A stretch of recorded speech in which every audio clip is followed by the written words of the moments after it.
अस्सलाम वालेकुम। कैसे हैं आप लोग? उम्मीद है खैरियत से होंगे। आज हम तारीख़ ज़ुबान उर्दू इसके बारे में पढ़ेंगे। इससे पहले भी मैं एक पार्ट बना चुकी हूँ तारीख़ ज़ुबान उर्दू, लेकिन उसमें बहुत सारी चीज़ें जो हैं वो रह गई हैं। तो इस वजह से आज जो मैं अपने JRF नोट्स से पढ़ाऊँगी आप लोगों को, जो मैंने नोट्स बनाए हैं। और मैंने MA के 3rd सेमेस्टर के साथ ही UGC ने JRF क्वालिफ़ाई किया है। और मेरे ये जो नोट्स हैं आप नीचे देख सकते हैं। तो इन नोट्स से जो है वो मैं आपको पढ़ाऊँगी। ये यूनिट आपको बहुत ही इजी तरीके से समझ में आ जाएगी। जिन लोगों को भी ये यूनिट टफ़ लगती है उन्हें ये आसानी से समझ में आ जाएगी। बहुत सारे लोग हैं जिन्हें ये यूनिट बहुत ही ज़्यादा टफ़ लगती है, लेकिन मुझे ये यूनिट बिल्कुल भी टफ़ नहीं लगी। मैंने इसे आसानी से याद किया है और लिखे भी है, बनाए भी हैं नोट्स बिल्कुल अच्छे तरीके से। और लेकिन ये जो नीचे के हैं सौतियात, फ़ोनीमियात और ये इसके बारे में मैं इस क्लास में नहीं पढ़ाऊँगी। और जो ऊपर की चीज़ें हैं वो मैं आपको पढ़ा दूँगी। और ये दक्कनी उर्दू की लिसानियत ये भी नहीं इसमें मैं कराऊँगी। इसमें जो ऊपर की चीज़ें हैं जारियाई, मुख्तसर तारीख़, प्राकृत, अभ्रंश, खड़ी बोली और उर्दू की इब्तिदा के बारे में जो मुख्तलिफ़ नज़रियात हैं और जो तसानीफ़ हैं और उर्दू के जो हैं वो उर्दू की जो और भी थोड़ी बहुत चीज़ें हैं उन्हें कराऊंगी। और लास्ट में एक माइंड मैप भी है जिसकी मदद से भी आप समझ सकते हैं और वो आप लोग इस तरीके से माइंड मैप भी बना सकते हैं, तो यूनिट आसानी से याद हो जाएगी। इसमें कोई भी मुश्किल नहीं है। बस ये सौतियात, फ़ोनीमियात इसमें थोड़ी कन्फ्यूज़न हो जाती है, इसको आप लोग समझ के याद कर लेना, तो ये याद हो जाएंगी। ठीक है, बाकी ये चीज़ें तो आपको आसानी से याद हो जाएंगी। बिल्कुल भी ये यूनिट मुश्किल नहीं लगने वाली है आपको। ठीक है, और ये ठीक है, तो स्टार्ट करते हैं। उर्दू जो है वो खालिस हिंदुस्तानी ज़ुबान है। इसकी इब्तिदा हिंदुस्तान में ही हुई है। ठीक है, उर्दू कैसी ज़ुबान है? तो खालिस हिंदुस्तानी ज़ुबान है ये। ठीक है, और इसकी इब्तिदा कहाँ पे हुई? तो इब्तिदा भी इसकी हिंदुस्तान में ही हुई। ठीक है, उर्दू इसकी राइटिंग में मत जाना, ये बहुत सारे नोट्स थे बनाने के लिए, तो ये जल्दी में जो नोट्स बनाए गए हैं और मैंने सारे अपने हैंड राइटिंग में ही नोट्स बनाए थे। 7 और 8 यूनिट के मैंने नहीं बनाए थे। पेपर फर्स्ट के लिए भी मैंने कोई बुक नहीं ली थी और पेपर सेकंड के लिए भी 7 और 8 यूनिट मेरी रह गई थी, इस वजह से फिर मुझे बुक लेना पड़ी। बाकी ये मैंने अपने हाथ से ही सारे नोट्स बनाए थे। ठीक है, उर्दू जो है वो तुर्की ज़ुबान का लफ्ज़ है। किस ज़ुबान का लफ्ज़ है? तो तुर्की का लफ्ज़ है। किससे बना है? उर्दू लफ्ज़ से बना है। इसके मायने क्या हैं? तो लश्कर, फ़ौज, छावनी और आमला। ठीक है, लेकिन शमसुर रहमान फ़ारूकी ये नहीं मानते कि उर्दू तुर्की ज़ुबान का लफ्ज़ है। ठीक है, ये शमसुर रहमान फ़ारूकी का मानना। उर्दू लफ्ज़ का सबसे पहले इस्तेमाल किसने किया है? तो उर्दू लफ्ज़ का सबसे पहले इस्तेमाल मसहफ़ी ने किया है। कब किया है? तो 1750 ईस्वी में। ठीक है, उर्दू अब इसको बाद में मैं रिपीट भी चीज़ें कर दूँगी। ठीक है, आपको याद हो जाएगा अच्छे से। उर्दू लफ्ज़ का तज़किरा सबसे पहले कहाँ मिलता है? तो तुजूक बाबरी में। और उर्दू ज़ुबान उर्दू लफ्ज़ से पहले किस नाम से, मुख्तलिफ़ नामों से जानी जाती है। अमीर खुसरू ने 14वीं सदी में हिंदी या हिंदवी का बाद में का नाम दिया है और बाद में रेख्ता नाम दिया गया है। ठीक है, वली दक्कनी भी इसे क्या कहते थे? तो रेख्ता ही कहते थे। दिल्ली में ज़ुबान दिल्ली कहा जाता था। शाहजहाँ ने उर्दू मोहल्ला का नाम दिया। ये उर्दू ज़ुबान का खिताब है। कौन सा? उर्दू मोहल्ला। तो ये किसने दिया? शाहजहाँ ने। और ये क्या है? उर्दू ज़ुबान का खिताब है। ठीक है, अलाउद्दीन खिलजी ने जब दक्कन के इलाके को फतह किया और गुजरात से मलबा तक हुकूमत कायम हुई और दिल्ली से लोग गुजरात गए तो इसका नाम क्या पड़ा? गुजरी पड़ा। और जब दक्कन के इलाके में पहुंची तो इसका नाम क्या पड़ा? तो दक्कनी पड़ा। और ये उर्दू का क्या है? कदीम नाम भी है। ठीक है, अंग्रेज़ उर्दू ज़ुबान को हिंदुस्तानी या मॉरिस के नाम से भी याद करते थे। कौन? अंग्रेज। 1832 में उर्दू ज़ुबान को सरकारी ज़ुबान का दर्जा दिया गया। किसका? सरकारी ज़ुबान का दर्जा कब मिला इसे? 1832 में। और उर्दू लफ्ज़ का इस्तेमाल सबसे पहले किसने किया? मसहफ़ी ने। कब किया? 1785 में। किस ज़ुबान का लफ्ज़ है? तो तुर्की ज़ुबान का लफ्ज़ है। ठीक है, शमसुर रहमान फ़ारूकी इसे नहीं मानते। ठीक है, रेख्ता जो है वो वली दक्कनी भी क्या कहते थे? रेख्ता ही कहते थे। इससे पहले फ़ारसी को दफ्तरी और अदबी हैसियत हासिल थी। जब उर्दू को 1832 में सरकारी ज़ुबान का जो दर्जा मिला, उससे पहले क्या थी? तो फ़ारसी थी। उर्दू ज़ुबान के लिए हिंदुस्तानी लफ्ज़ का सबसे पहले 1878 में क्लिस्ट ने क्लिस्ट ने इस्तेमाल किया था 1878 में उर्दू ज़ुबान के लिए हिंदुस्तानी। उर्दू लफ्ज़ वो अलग था अभी जो 1750 था कि मसहबी ने इस्तेमाल किया था उर्दू ज़ुबान का लफ्ज़, लेकिन उर्दू ज़बान के लिए हिंदुस्तानी लफ्ज़ हिंदुस्तानी आ गया ये तो 1878 में किसने? क्लिस्ट ने। ठीक है। 18वीं सदी की चौथी दहाई से कबल उर्दू ज़ुबान को सिर्फ एक बोली माना जाता था। कब? 18वीं सदी से पहले की चौथी दहाई से पहले।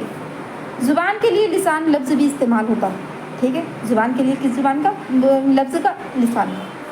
लिसान क्या है? अरबी लफ्ज़ है, भाषा, बोली। ज़ुबान को क्या कहते हैं? लिसान। इसी से बना है लिसानियात। ठीक है।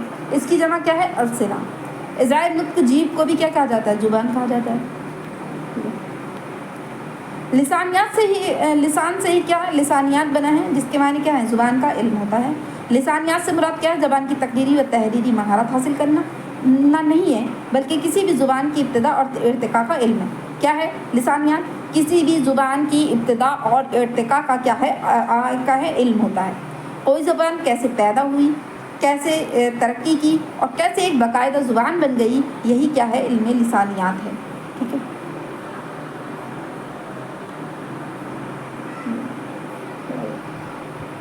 इल्म लिसानियात के जानने वालों को क्या कहते हैं? माहिर लिसानियात कहते हैं। अभी नीचे तसानी भी पढ़ेंगे। ज़ुबान के साइंसी मुताले को भी इल्म लिसानियात कहा जाता है। किसके? ज़बान के साइंसी मुताले को। वजह यह है कि इसमें ज़ुबान से मुतालिक बातों की खोज की जाती है। अब है लिसानियात से मुतालिक अहम जो तसानीफ़ हैं वो ये दी गई हैं। ठीक है। और इसमें मैंने जो क्या किया था, ये जो नेम थे इनके ऊपर ही मैंने क्या करा था? डेट ऑफ बर्थ लिख दी थी, जिससे कि मुझे जब इनकी तसानीफ़ के बारे में पढ़ूँ तो इनकी डेट ऑफ बर्थ भी याद हो जाए। आप इस तरीके से ये देख कर जो है वो लिख सकते हैं। ठीक है। अगर स्क्रीनशॉट लेना है तो स्क्रीनशॉट ले लीजिएगा। ठीक है। नसीरुद्दीन हाशमी तो इनकी किताब है दक्कन में उर्दू। इनकी देखो पैदाइश लिखी है 1895 में इनकी पैदाइश है, 1964 में इनकी वफ़ात हुई है। ठीक है। फिर है महमूद शिरानी जो है कब पैदाइश हुई है? 1880 में और वफ़ात उनकी कब हुई है? 1946 में। इनकी किताब है पंजाब में उर्दू। फिर है मसूद हुसैन खान की किताब है मुक़द्दमा तारीख़ ज़ुबान उर्दू। अगर मैं आप लोगों को अताए उर्दू से पढ़ाती, उसमें देखो एक तो उसमें ज़्यादातर जो है वो कम ये तसानीफ़ के नाम हैं वो कम दिए गए हैं। ठीक है। और फिर आपको और भी ढूंढने पड़ते और लेकिन ये जो मैंने है ना अलग अलग नोट्स से ये बनाई गई हैं, तो जो चीज़ें जो कम थी वो मैंने उसमें और ऐड कर दी। ठीक है।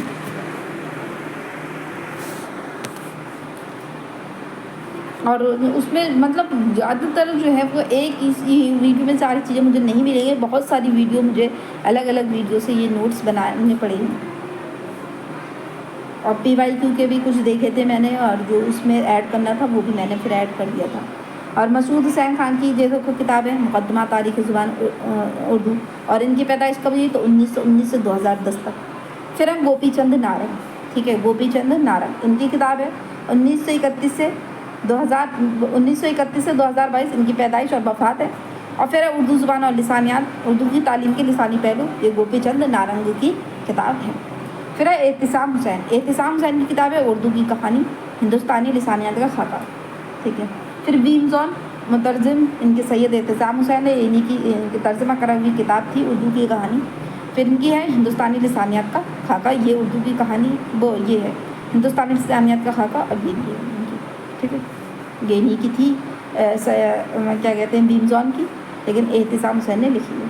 अब ये जो हाईलाइट आपको करा हुआ दिख रहा है ना, ये मैंने हाईलाइट इसलिए नहीं किया है कि ये ज़्यादा ही इम्पोर्टेंट है। ठीक है। लेकिन ऊपर जो हाईलाइट किया वो इम्पोर्टेंट की वजह से क्या है, लेकिन नीचे जो हाईलाइट किया है वो इम्पोर्टेंट की वजह से। ये मैंने इस वाली लिसानियात की इसमें इम्पोर्टेंट वाली ये लिखा है BBI इम्पोर्टेंट, ये है इम्पोर्टेंट भी हैं, मगर मैंने ये इस वजह से भी ये हाईलाइट किया है। काफ़ी सारी चीज़ें हैं जो मुझे याद नहीं हो रही थी, तो ये इम्पोर्टेंट ये सारी तसानीफ़ है, लेकिन ये हाईलाइट इसमें करा हुई इस वजह से है कि ये मुझे ये याद नहीं हो रही थी, तो इसको याद मुझे करना पड़ा था। मतलब काफ़ी दिनों तक मैंने याद किया, तो ये याद नहीं है। बाकी चीज़ें तो आप देख ही सकते हैं, बाकी जो हाईलाइट करा हुआ है जो चीज़ें वो इम्पोर्टेंट है, इस वजह से हाईलाइट करा हुई है, लेकिन इसमें इम्पोर्टेंट नहीं है और याद भी नहीं हो रही थी, इस वजह से हाईलाइट है। ठीक है। फिर है शौकत सब्ज़गारी। ठीक है। शौकत सब्ज़वारी की पैदाइश कब हुई थी? तो 1908 में।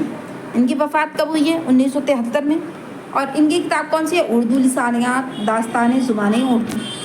फिर है मिर्ज़ा खलील अहमद बेग। मिर्ज़ा खलील अहमद बेग की किताब कौन सी है? इनकी पैदाइश थी 1945, वफ़ात इनकी नहीं पता। उर्दू ज़ुबान की तारीख़, उर्दू की लिसानी तस्कील, लिसानी तनाज़ुर। फिर है ज्ञानचंद जैन की किताब आम लिसानियात लिसानी मुताले। फिर है मुहिद्दीन कादरी ज़ोर। मुहिद्दीन कादरी ज़ोर की है हिंदुस्तानी लिसानियात। फिर है शमसुर रहमान फ़ारूक़ी है उर्दू का इब्तिदाई ज़माना। रशीद हसन खान की किताब है ज़ुबान और कवायद, उर्दू कैसे लिखें, उर्दू इमला। तो ये इनकी किताब है। ठीक है।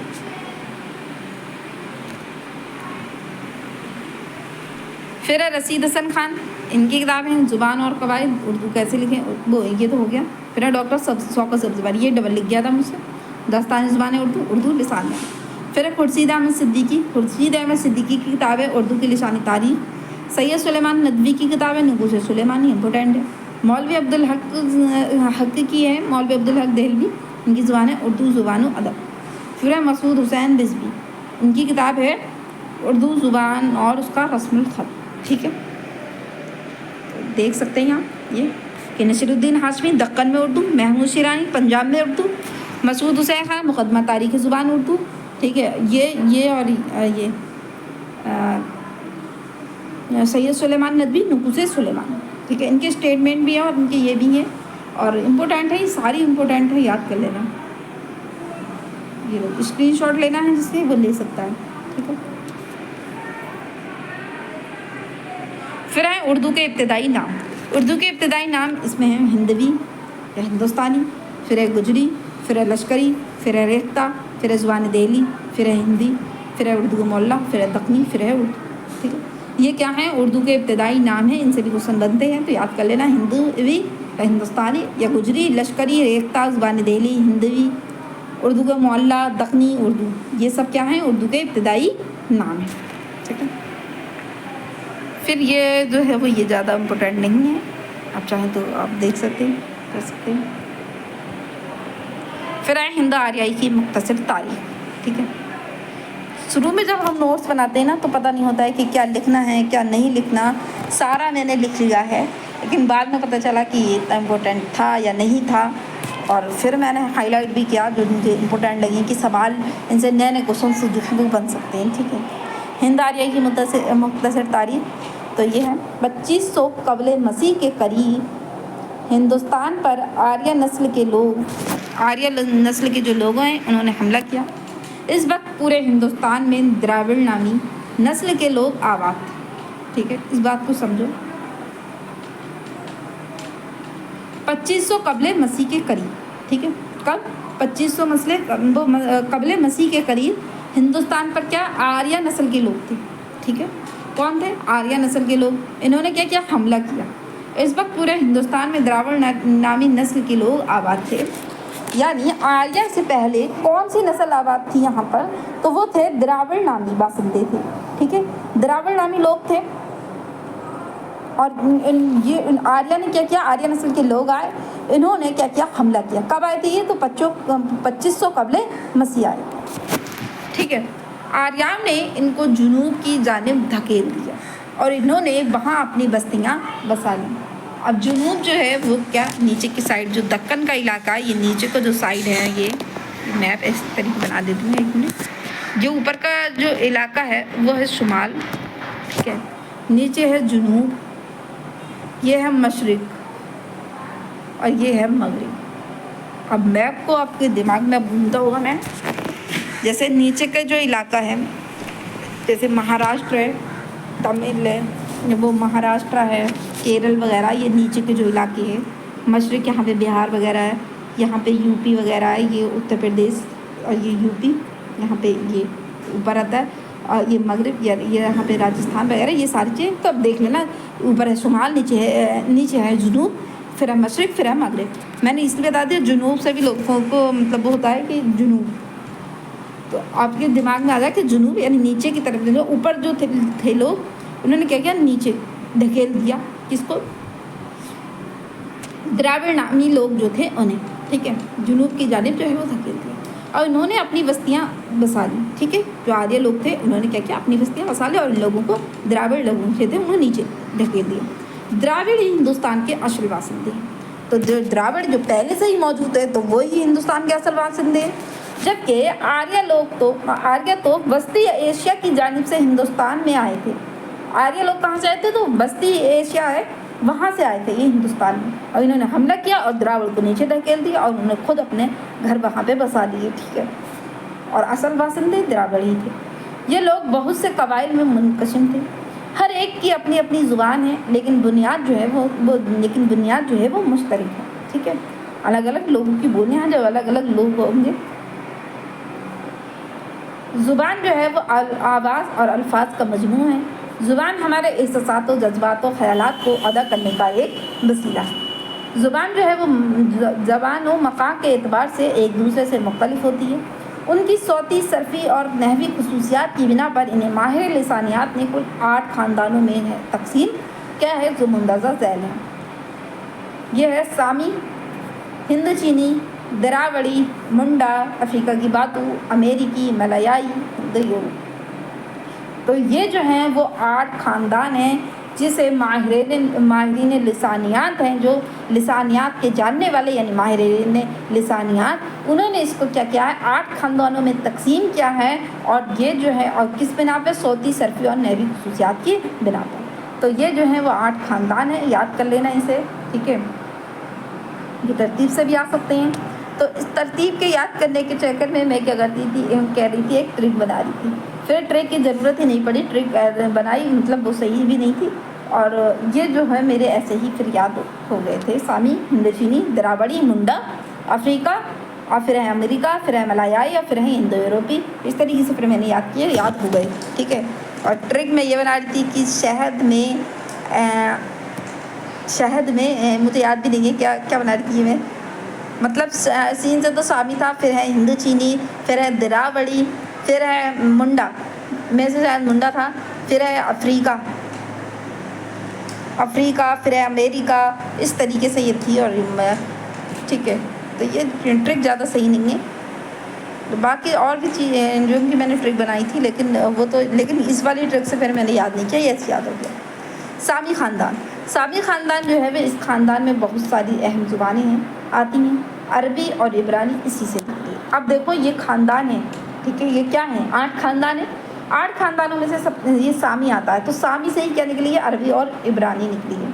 फिर आता है द्रावड़ी से क्या निकली है, तमिल, तेलुगु, कन्नड़ और मलयालम। इससे द्रावड़ी से क्या निकली है, ये नीचे लिखी गई हैं, तमिल, तेलुगु, कन्नड़ और मलयालम, ये है, ठीक है। फिर आर्य हिंदू यूरोपी ज़ुबान बोलते थे, जो मशरिक़ और मगरिब 2 हिस्सों में तकसीम। आर्य क्या बोलते थे, हिंदू यूरोपी ज़ुबान बोलते थे, जो मशरिक़ और मगरिब किससे हैं, 2 हिस्सों में तकसीम हो गई। ये देखो, ये मैंने ऊपर ये उस पर लिख दिया था कि पश्चिम मगरिब कहाँ है, मशरिक़ कहाँ है, जनूब कहाँ है, ठीक है। अब मगरिब में जाने वाले आर्यों को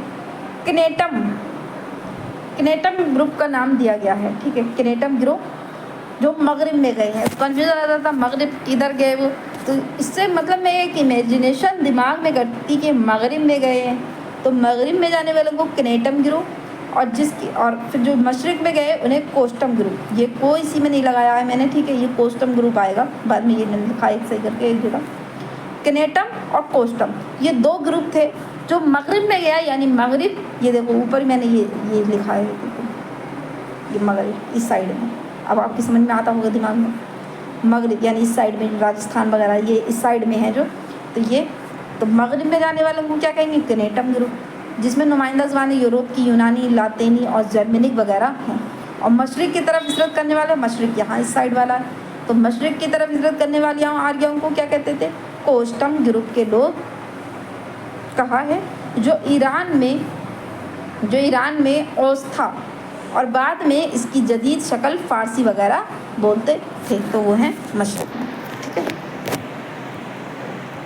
मैं मतलब इस तरीके से याद करती थी, इसको मैंने इस तरीके से समझा फिर कि जो मगरिब के लोग हैं, मगरिब के लोगों ने मशरिक़ के लोगों पर सितम किया, तो सितम से, तो मैं इसको पढ़ती थी सितम ग्रुप, ठीक है, कोस्टम नहीं पढ़ती थी और पढ़ती थी सितम ग्रुप। तो मगरिब ने मशरिक पर क्या किया, सितम किया। तो इससे ये हो गया सितम ग्रुप, मशरिक वाले क्या हुआ, सितम ग्रुप, और मगरिब वाले क्या हुआ, कनेटम ग्रुप। तो इस वजह से ये मुझे याद रहता था। ठीक है, मैंने आपको बता दिया। कोस्टम ग्रुप, यानी मैंने देखो सितम ग्रुप लिखा, कोस्टम ग्रुप के जो आर्य हिंदुस्तान में दाखिल हुए उन आर्याओं की ज़ुबान संस्कृत कहलाई। किस ग्रुप के, तो जो कोस्टम ग्रुप यानी जो सितम ग्रुप है, तो सितम ग्रुप कहाँ था, वो यूपी में, मतलब जो बिहार वगैरह के जो साइड है, उसमें जो आर्य हिंदुस्तान में दाखिल हुए उन आर्याओं की ज़ुबान संस्कृति कहलाएगी, क्योंकि वो हमारे हिंदुस्तान में संस्कृत, तो इसी से याद रखूँ कि संस्कृत ज़ुबान कहलाई। ठीक है, ज़ुबान के 8 ख़ानदानों में सबसे बड़ा ख़ानदान हिंद यूरोपी ख़ानदान है। अब ये जो था वो ये 8 ख़ानदानों में, इन 8 ख़ानदानों में से सबसे बड़ा कौन सा है, तो हिंद यूरोपी है। ठीक है, माहिरीन लिसानियात ने हिंद यूरोपी ज़ुबानों के इर्तिका को 3 अदवार में तकसीम किया है, कदीम हिंद आर्याई, वस्ती हिंद आर्याई, जदीद हिंद आर्याई। ठीक है, 3 दौर हो गए। अब कदीम हिंद आर्याई जो देखो 1500 कबले मसीह से 500 कबले मसीह, ये कितने 1000 साल का दौर है। ठीक है, फिर है बस्ती हिंद आर्याई 500 कबले मसीह से 1000 ईस्वी का, ये 1500 साल का दौर है। फिर है जदीद हिंद आर्याई दौर, ये 1000 से ताहाल तक, यानी अब तक जो है वो जदीद हिंद आर्याई का दौर कहलाता है।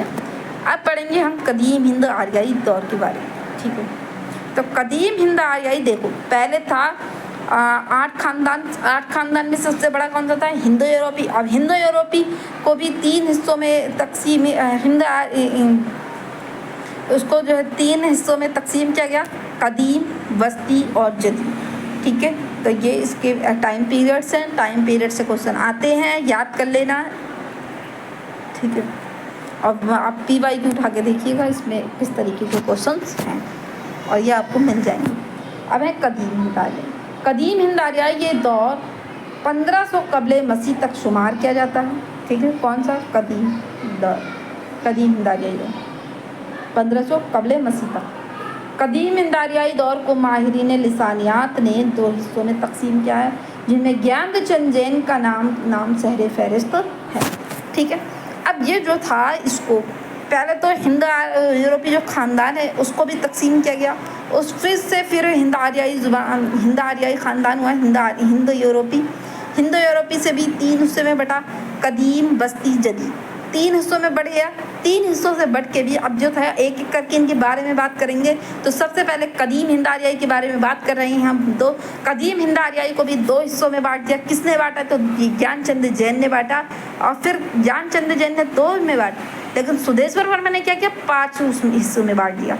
ठीक है, तो जो ज्ञानचंद जैन ने बांटा 2 हिस्सों में, उसका नाम देखिए, वैदिक संस्कृत जिसमें वेद, क्लासिकल संस्कृत जिसमें महाभारत और रामायण।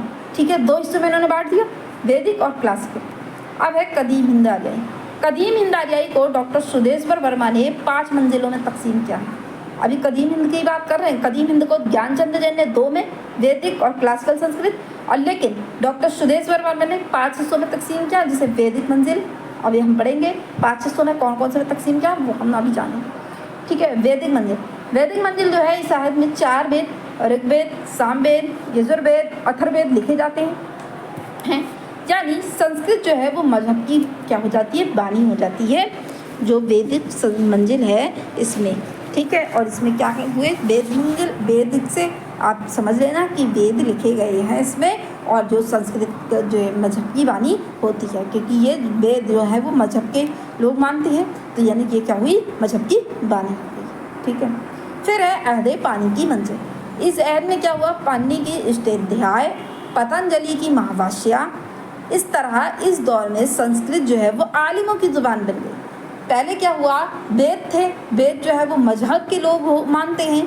ठीक है, मजहब वाले, तो उन्हें क्या किया, वैदिक मंजिल। फिर अहद पानी की मंजिल। अहद पानी के मंजिल में क्या हुआ, पन्नी की अष्टाध्याय, पतंजलि की महाभाष्य। ये पूछा जाता है पन्नी की कौन सी है, तो अष्टाध्याय है, और पतंजलि कौन सी है, महाभाष्य। ठीक है, और इस तरह इस दौर में संस्कृत जो है वो आलिमों की ज़ुबान रहती, यानी जो लिखने वाले अब उन्होंने ये लिख दी, तो इस तरीके से समझ लो कि आलिमों की ज़ुबान बन गई। ठीक है, फिर आती है रज़विया मंजिल। रज़विया मंजिल इसे अदबी मंजिल भी कहा जाता है। ये भी पूछा जाता है रज़विया मंजिल को मतलब अदबी मंजिल कौन सी है, रज़विया मंजिल या फिर रज़विया मंजिल कौन सी, इससे ठीक है याद रख लेना कि रज़विया मंजिल या अदबी मंजिल भी कहा जाता है इसे। और इसमें महाभारत लिखी गई। रज्म, रज्म से रज्म यानी जंग, तो जंग महाभारत, तो इससे याद रख लेना कि ये अदबी मंजिल भी कहा जाता है और महाभारत इसमें लिखी जाती है। फिर आ जाता है दीनवी मंजिल। अब दीनवी मंजिल है, इस दौर में संस्कृत जो है वो कैसी ज़ुबान बन जाती है, तो सरकारी ज़ुबान बन जाती है और इसका ताल्लुक मजहब से क्या हो जाता है, मुनक़ता हो जाता है। तो ये है दीनवी मंजिल।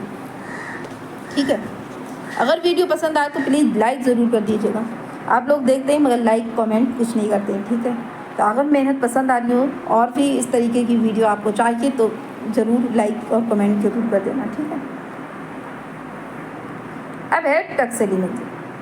ये तो हमने बता दिया दीनवी मंजिल में क्या हुआ, आप देख लो। दीनवी मंजिल सरकारी ज़ुबान बन जाती है और इसका ताल्लुक मजहब से क्या हो जाता है, मुनक़ता हो जाता है। ठीक है, कि जब दीन की जो हो गई, ठीक है, दीनवी यानी दुनिया समझ लो आप। दीनवी से क्या, दुनिया मुराद ले लो, दुनिया।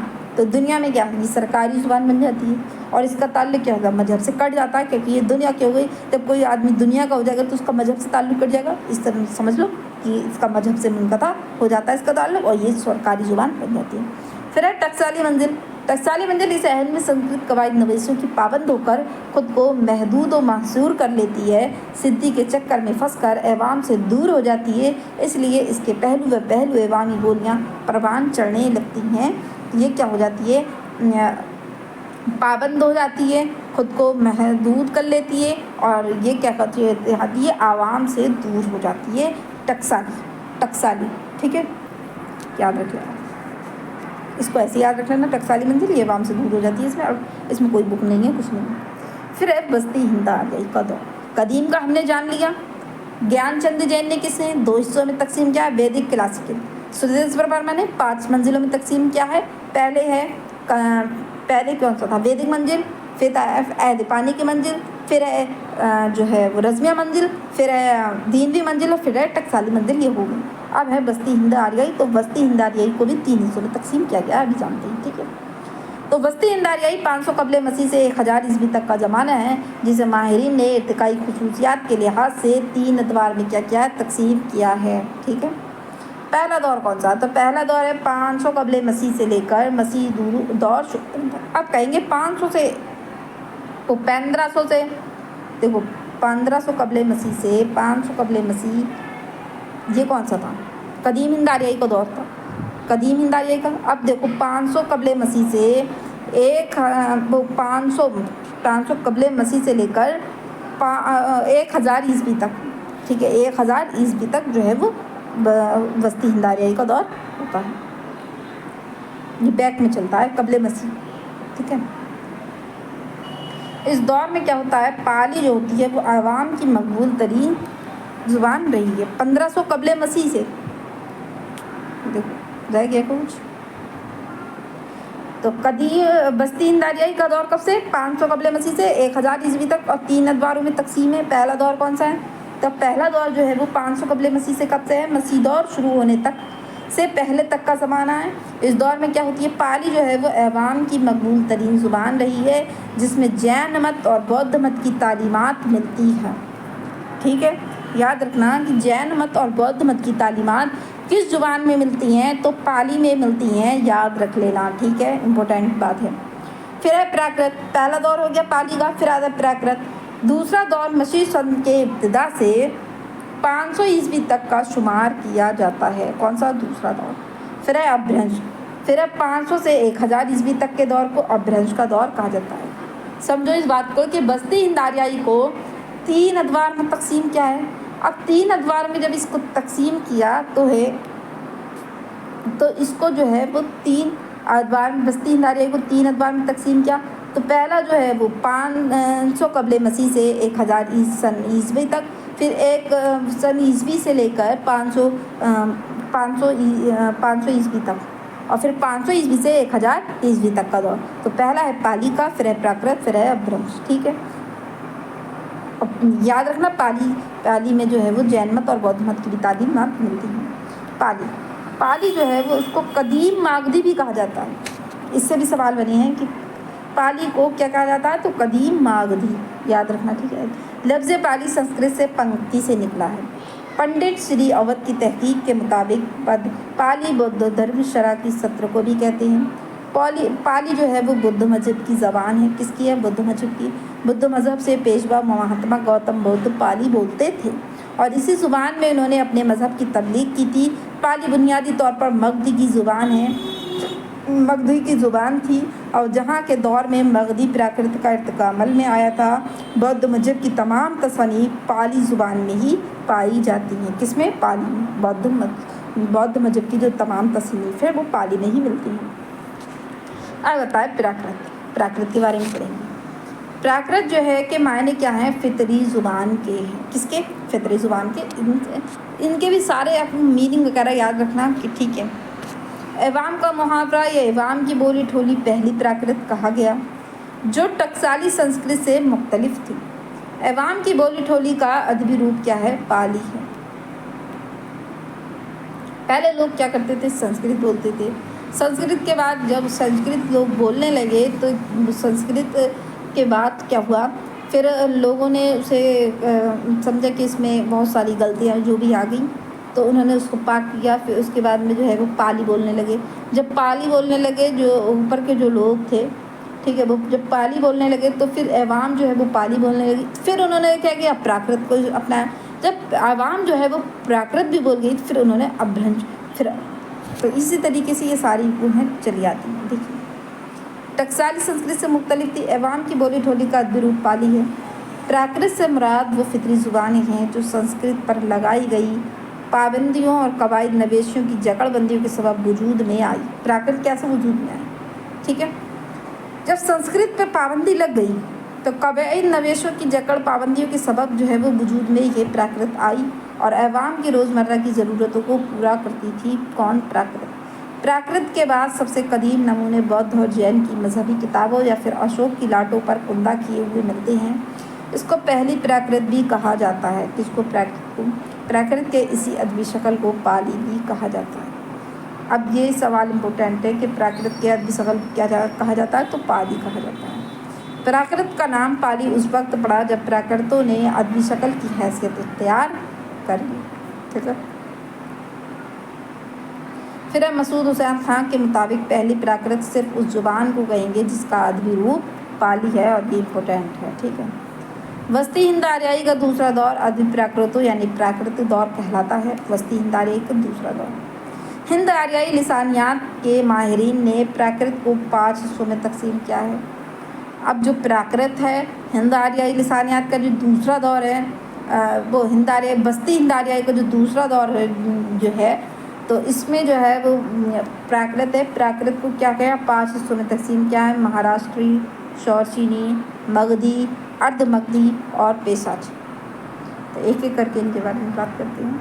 तो है महाराष्ट्री, ये जुनूब की प्राकृत है। मराठी इसी से निकली है। ठीक है, और संस्कृत के ड्रामों के गीत इसी में लिखे जाते हैं। ठीक, याद रखना, संस्कृत के ड्रामों के गीत किस में लिखे जाते हैं? तो महाराष्ट्री में।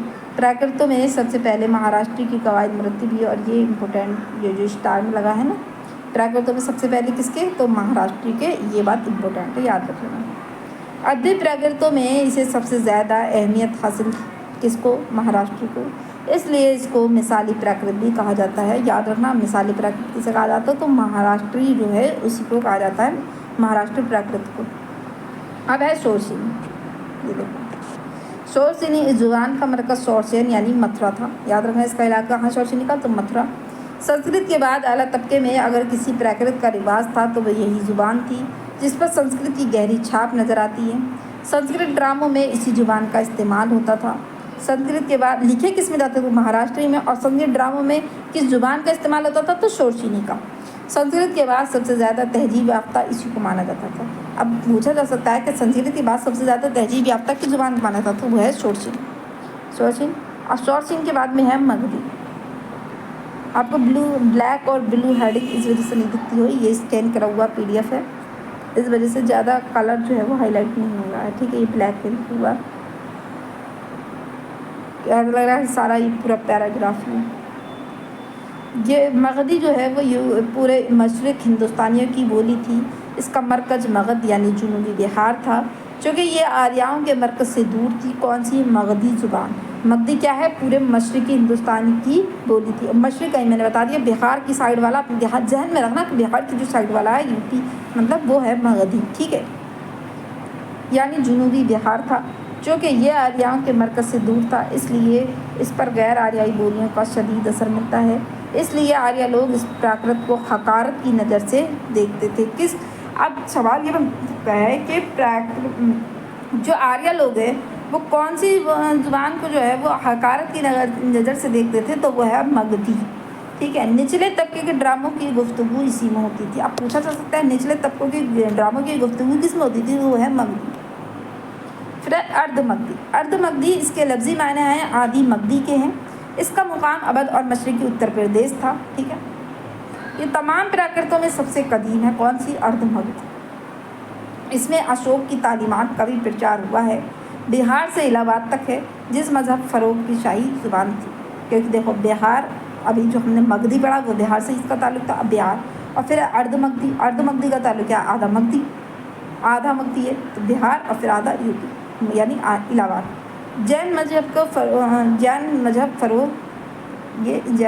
जो है फ़रोग में ये शाही ज़ुबान थी। फिर है पेशाची। पेशाची यानी कच्चा गोश्त खाने वालों की ज़ुबान या कश्मीर और पंजाब के इलाके की प्राकृत थी। इसको खालिस हिंद आर्याई ज़ुबान में शामिल नहीं किया जाता। इसमें ईरानी ज़ुबान के असरात मिलते हैं। ये पंजाब और कश्मीर में बोली जाती है। इसमें तसनीफ़ का काम नहीं होता था, ठीक है, पेशाची। फिर है अपभ्रंश का दौर।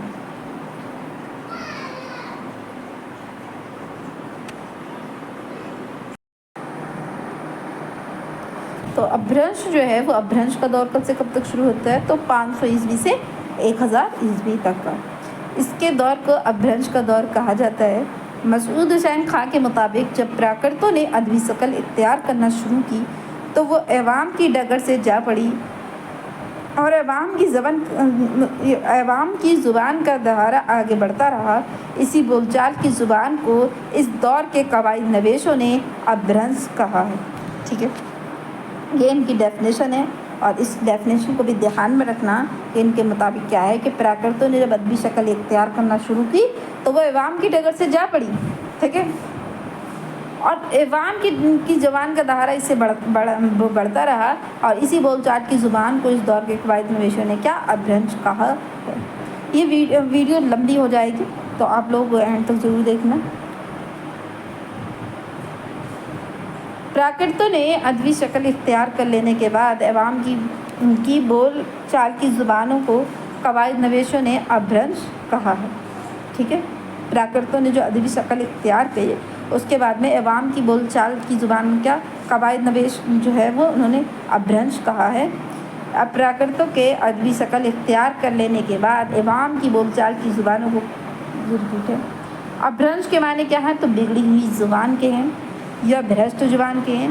क्योंकि जब क्या किया प्राकृतों ने अदबी शक्ल इख्तियार कर ली तो अवाम ने क्या किया? अवाम ने, क्योंकि उसमें बहुत ज़्यादा उसूल हो गए, अब अवाम की बोली अवाम के लोग उसे नहीं बोल पाए तो फिर उन्होंने क्या? एक नई ज़ुबान बोली जिसे अपभ्रंश का नाम दिया। और अपभ्रंश के माने क्या हुआ? बिगड़ी हुई ज़ुबान के हैं या भ्रष्ट ज़ुबान के हैं। जिस तरह लिसानी तब्दीली के बाद संस्कृत से प्राकृत बनी, ठीक है, लिसानी जो तब्दीलियाँ हैं उसके बाद जो है संस्कृत से क्या बनी? प्राकृत बनी। और इसी तरह प्राकृत से भी क्या बनी? अपभ्रंश बनी, ठीक है। अब आपको क्लियर हो गया है। प्राकृतों ने जब अदबी इस हैसियत इख्तियार कर ली तो इसके लिए भी कुछ उसूल और ज़ाब्ते बना दिए गए, ठीक है। यानी जिस तरह संस्कृत के बाद प्राकृत, फिर प्राकृत के बाद अपभ्रंश वजूद में आई। प्राकृत के बड़े आलिम मार्कंडे के मुताबिक अपभ्रंश की 3 किस्में। याद रखना है कि मार्कंडे ने अपभ्रंश की कितनी किस्में? तो 3 किस्में बताई। कौन कौन सी हैं वो? तो वो है नागर अपभ्रंश, प्रचंड अपभ्रंश और फिर है उपनागर अपभ्रंश। तो नागर, प्रचंड और उपनागर, अब इसको आप लोग देख लो कैसे याद रखना है आपको, मैं बताती हूँ। नागर अपभ्रंश जो है वो गुजरात और राजस्थान की कदीम बोलियों की अदबी शक्ल थी। इस पर शोरशैनी का बड़ा असर था और ये इल्मी तबके में बड़ी मकबूल थी। इसलिए अपभ्रंश को फ़ौक़ियत हासिल थी, नागरी अपभ्रंश में बकसरत तसानीफ़ मिलती हैं। याद रखना, नागरी अपभ्रंश में क्या बकसरत तसानीफ़ मिलते हैं। और इसकी की रियायत से हिंदी रस्मुल ख़त का नाम क्या पड़ा, नागरी पड़ा, और जो गुजरात के नागर ब्राह्मणों से माखूज़। ठीक है, आप याद रख लेना कि गुजरात के ब्राह्मणों, नागर ब्राह्मणों से ये माखूज़ है, तो क्या अब नाम पड़ा नागर अपभ्रंश। अब नागर जो अपभ्रंश कहाँ पे, तो गुजरात और राजस्थान। ठीक है, याद रखना, गुजरात और राजस्थान में कौन सी नागर अपभ्रंश। अब है फिर है प्रचंड। प्रचंड अपभ्रंश जो सिंध में राइज थी, मौजूदा सिंधी इसी सिंध को, यानी प्रचंड देश यानी सिंध। ठीक है, इसे याद जोड़ लेना, प्रचंड देश यानी सिंध। ठीक है, इसी में राइज थी, और मौजूदा सिंधी क्या इसी से निकली गई। फिर है उपनागर प्रचंड अपभ्रंश। अब देखो, नागर और प्रचंड। नागर, ये नागर है और ये प्रचंड है। अभी हमने नागर के बारे में पढ़ा, नागर अपभ्रंश, फिर प्रचंड अपभ्रंश के बारे में पढ़ा। अब है उप और जुड़ गया है इसमें उपनागर प्रचंड अपभ्रंश। तो देखो, जो गुजरात और राजस्थान में कौन सी बोलती है, नागर, तो इसी में आ जाएगी। और फिर प्रचंड सिंध में। तो उपनागर प्रचंड क्या हुआ कि जो नागर और प्रचंड के मेल से बने हैं, इसका रिवाज मगरबी राजपूताना और जुनूबी पंजाब के इलाकों में था। ठीक है, ये है उपनागर अपभ्रंश, जो इन दोनों के मेल से बनी है, नागर और प्रचंड के मेल से बनी है उपनागर अपभ्रंश। और इसको मार्कंडे ने 3 उसमें डिवाइड किया है। ठीक है, 3 उसमें कौन अपभ्रंश को 3 हिस्से में किसने, मार्कंडे ने, नागर अपभ्रंश, प्रचंड अपभ्रंश और उपनागर प्रचंड अपभ्रंश। ठीक है, ये है। फिर ये है, हिंदुस्तानी की जदीद जुबानों की पैदाइश प्राकृतों से नहीं बल्कि अपभ्रंशों से ही हुई। ठीक है, जो जदीद जुबानों की जो पैदाइश हुई वो प्राकृतों से नहीं हुई है, किससे हुई है, अपभ्रंशों से हुई है। और इनका सिलसिला मुंदरजा झैल 5 अपभ्रंशों से मिलाया जा सकता है। मार्कंडे ने अपभ्रंश की 3 किस्में बताई हैं, और माहिर लिसानियात ने, अभी जो मैंने पढ़ा था मार्कंडे के मुताबिक जो थी 3, नागर अपभ्रंश, प्रचंड और उपनागर। अब ये हैं कि लिसानियात, जो माहिरीन लिसानियात है, इन्होंने 5 किस्में बताई हैं। जैसे हमने कदीम हिंद आग्याई में भी पढ़ा था कि ज्ञानचंद जैन ने 2 हिस्सों में तकसीम किया है, और माहिरीन लिसानियात ने 5 हिस्सों में तकसीम किया है। इसी तरह फिर आता है प्राकृत, उसको वो फिर आता है, तो अब ये जो दूसरा दौर है, इसको भी जो है 3 हिस्सों में तकसीम किया। 3 हिस्सों में तकसीम करने के बाद क्या हुआ कि पहला दौर 500 साल का 3 दौर हो गए थे। ठीक है, और उसके बाद में ये जो प्राकृतों का दौर था, उनको 5 हिस्सों में बांटा गया। ठीक है, अब ये अपभ्रंश का दौर आया, इसमें भी किसी ने 2 हिस्सों में बांटा और किसी ने 5 हिस्सों में बांटा। तो अब 5 किस्में हैं जो इसकी, तो उनको देखते हैं। देखो, उससे उसी की तरह है, सिर्फ ये वाला ये अलग है। बाकी देखो, अभी आपने पढ़ा है शौचीनी, मगधी, अर्धमगधी, महाराष्ट्र। किसमें पढ़ा है, प्राकृत पढ़ा है, वो शौचीनी प्राकृत, मगधी प्राकृत, अर्धमगधी प्राकृत, महाराष्ट्र पढ़ा है अभी हमने। अब आता है प्रचंड और कैकई, तो ये इसमें खाली ऐड होता है, उसकी जगह वहाँ पे था पैसाची और यहाँ पे है प्रचंड और कैकई, बाकी सेम है। ठीक है, और इसमें लेकिन थोड़ा बहुत ये चेंज है, देख लो। शोरसेन वहाँ पे भी था मथुरा, इसका यहाँ पे भी मथुरा। ठीक है, इलाका शौरसेन यानी मथुरा वगैरह में बोली जाने वाली अपभ्रंश को शौरसेनी अपभ्रंश कहा जाता है। शौरसेनी अपभ्रंश में मुंदरजा झैल 4 बोलियाँ आती हैं।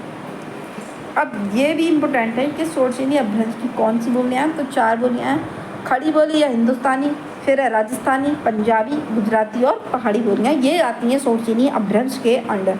ठीक है, अब इसी से जो ये खड़ी बोली और हिंदुस्तानी, इसी से ही उर्दू निकली है। और याद रहे, गुजराती और राजस्थानी का ताल्लुक शौरसेनी की इस शक्ल से है जिसे नागर अपभ्रंश भी कहा जाता है। अभी हमने पढ़ा है कि गुजरात और राजस्थान का ताल्लुक किससे है, नागर अपभ्रंश से है, यानी नागर जो ब्राह्मण है उसी के नाम पर क्या पढ़ा, नागर अपभ्रंश पढ़ा। और यहाँ और गुजरात और राजस्थान का ताल्लुक शौरसेनी की इसी शक्ल से है। फिर है मगधी अपभ्रंश। मगधी अपभ्रंश ये बड़े वसी इलाके में बोली जाती थी। कौन सी, मगधी अपभ्रंश, और इसलिए मुख्तलिफ जगहों पर इसके मुख्तलिफ नाम पड़े किसके, मगधी अपभ्रंश के। ठीक है, और ये बड़े पैमाने पर बोली जाती थी, ये लिखा हुआ है, बड़े इलाके में ये बोली जाती थी। इसमें बंगाल में क्या कहा जाने लगा, तो प्राचिया, मगध बिहार का इलाका है, तो बड़े इलाके में बोली जाती थी। और मुख्तलिफ नाम पड़े तो बंगाल, देखो बंगाल में प्राचिया, गोड़ और डकई कहलाई, इम्पोर्टेंट है नाम, ये याद रखना, जिससे मौजूदा बंगाली और आसामी ज़ुबानें निकली हैं। उड़ीसा में इसका नाम क्या पड़ा, उत्कल पड़ा, जिससे मौजूदा ज़ुबान जो है वो उड़िया ने जन्म लिया। बिहार की तमाम बोलियाँ मगधी अपभ्रंश से ही निकली। अब देखो बिहार की जितनी भी बोलियाँ वो किससे निकली हैं, तो मगधी अपभ्रंश से निकली हैं। और बिहार की बोली का नाम मगही है, जो मगधी लफ्ज़ का बिगड़ी हुई शक्ल है। अब आता है अर्ध मगधी अपभ्रंश, ठीक है। अर्ध मगधी यानी आधा मगधी मैंने बताया था पहले भी, बिहार से इलाहाबाद तक, वो भी था बिहार से इलाहाबाद तक इलाके में बोली जुबानें जो बोली जाती थी, इसे अर्ध मगधी अपभ्रंश कहा जाता। इसमें यूरोपीय और मशरकी हिंदी की तमाम बोलियाँ आती हैं, ये अवधी, छत्तीसगढ़ी और बघेली, ये तीनों जुबानें आती हैं किसमें, अर्ध मगधी। देखो अभी मैंने जो पढ़ाया आपको उसमें जो था शौरचीनी अपभ्रंश, उसमें जो है वो मथुरा का इलाका आता है और उससे मथुरा और फिर उससे जो है शौरचीनी अपभ्रंश से 4 बोलियाँ निकली हैं। ये 4 बोलियाँ कौन कौन सी हैं देख लो फिर से, खड़ी बोली, राजस्थानी, गुजराती, पंजाबी, ये 4 बोलियाँ निकली हैं। फिर है मगधी अपभ्रंश से जो जितनी भी बिहार की बोलियाँ हैं वो मगधी अपभ्रंश से निकली हैं। अब है अर्ध मगधी से भी 3 बोलियाँ निकली हैं, बघेली, अवधी, बघेली और छत्तीसगढ़ी, ठीक है, अवधी, बघेली और छत्तीसगढ़ी। फिर है महाराष्ट्रीय अपभ्रंश, इससे मराठी, ठीक है। इसका खास मकसद मौजूदा बरार है। संस्कृत में इसी सूबे को महाराष्ट्री के नाम से भी पुकारा जाता है। फिर है प्रचंड और कैकई अपभ्रंश। प्रचंड से देखो, प्रचंड से निकली है सिंधी और कैकई से निकली है लहिंदा। सिंधी और लहिंदा में मुमासलत पाई जाती है, यानी सिंधी और लहिंदा में जदीद जुबानों का ताल्लुक किसे अपभ्रंश और प्राकृत के वसीले संस्कृत से जा मिलता है। मौजूदा हिंदुस्तानी ज़ुबान और शौरचीनी अपभ्रंश की दरमियानी मंजिल को बाज़ औक़ात ओहड़ भी कहा जाता है। ओहड़ में जब प्राकृतिक रवायत को मलहूज़ रखा जाता है तो इसे पोंगल कहते हैं। दोपती की शायरी ओहड़ में ही रही है। राजपूताना जो भाट शायर अपनी दंगल कदीम राजस्थानी के साथ साथ इसमें भी शायरी करते। फिर है जदीद हिंद आर्याई का दौर। अभी समझ में आ गया होगा आपको को, जितना पढ़ाया समझ में आ गया हो तो प्लीज़ लाइक ज़रूर कीजिएगा और कमेंट ज़रूर कीजिएगा। ये 1000 ईस्वी तक का ज़माना है। हिंदुस्तान के जदीद ज़ुबानों के गिरोहबंदी मंदरजा झैल तरीके पर करते हैं। पहला है शुमाली मगरबी हिंदुस्तान की ज़ुबानें, फिर है जनूबी हिंदुस्तान, ये जदीद के बारे में पढ़ रहे हैं, ठीक है। फिर है मशरकी हिंदुस्तान की ज़ुबान है, फिर है मशरकी हिंदुस्तान से गहरा ताल्लुक़ रखने वाली ज़ुबान, ठीक है। तो शुमाल और मगरबी हिंदुस्तान की ज़ुबानें इन दोनों को मिलाकर है। फिर है जुनूब नीचे की है, फिर है मशरिक जो है बंगाल वाली, फिर मशरकी हिंदुस्तान से जो गहरा ताल्लुक़ रखती हैं वो वाली ज़ुबानें हैं। लेकिन देखो शुमाल भी हो गया, मगरब भी हो गया, जुनूब भी हो गया, और है क्या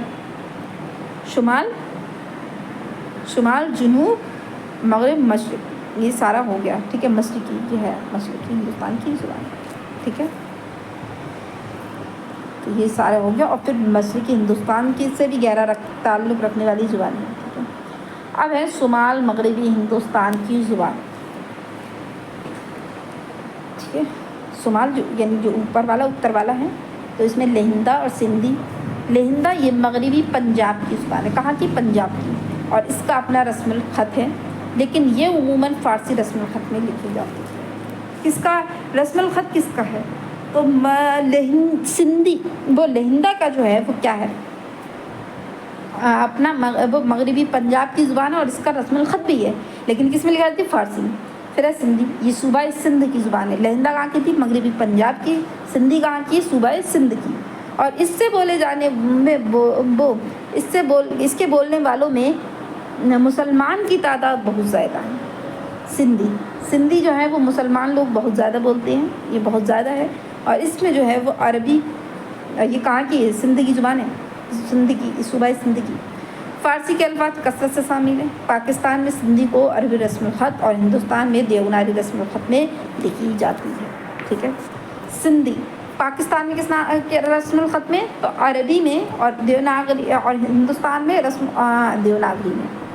सिंधी को पहले ज़माने में प्रचंड देश कहा जाता है, ठीक है, सिंध को। और इसलिए मौजूदा सिंधी का ताल्लुक प्रचंड अपभ्रंश से है। जो मैंने अभी पढ़ा था प्रचंड अपभ्रंश, तो देखो सिंध को पहले ज़माने में क्या प्रचंड देशी कहा जाता था, मैंने बताया था, इसलिए मौजूदा सिंधी का ताल्लुक किसे प्रचंड अपभ्रंश से।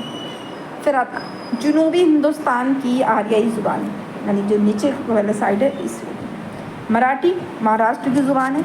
इसकी 3 खास बोलियाँ हैं, जिसमें पुणे की इतराफ़ वाली बोलियाँ अदबी मराठी की हैसियत इख्तियार कर लेती हैं और इसका रस्मुल ख़त देवनागरी है। मराठी को शायरी और मौसीकी की ज़ुबान कहा जाता है। इम्पोर्टेंट पॉइंट है ये, ठीक है। मराठी को हिंदुस्तान की मुमताज़ तरीन ज़ुबानों में शुमार किया जाता है, किसको, मराठी को, और ये मौसीकी की भी ज़ुबान है।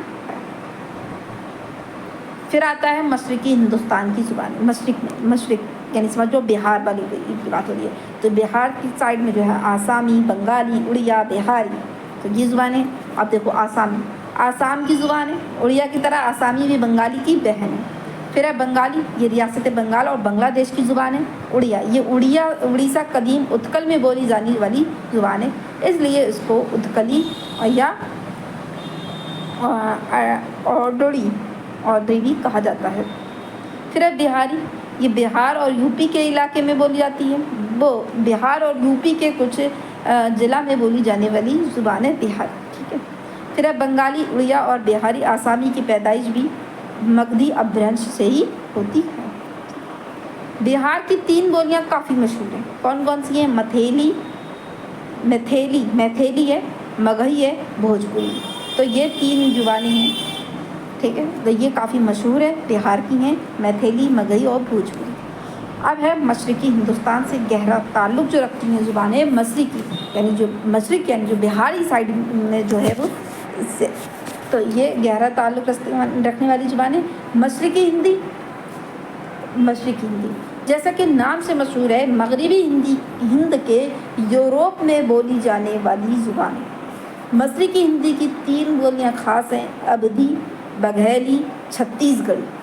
ये इम्पोर्टेंट है, ये बहुत क्वेश्चन में आपको देखने में मिल जाएगा कि मशरक़ी हिंदी की कौन सी बोलियां हैं। ये मैचिंग वाले क्वेश्चंस और वैसे जो भी क्वेश्चन है स्टेटमेंट वाले क्वेश्चन उसमें आ जाते हैं, सही ज़ुमरे वाले क्वेश्चंस में। मशरक़ी हिंदी की बोलियां और मगरबी हिंदी की बोलियां तो इम्पोर्टेंट है, याद रखना। मशरक़ी हिंदी की 3 बोलियाँ हैं, अवधी, बघेली और छत्तीसगढ़ी। मध्य देश की खास ज़ुबान कौन सी है? तो मगरबी हिंदी।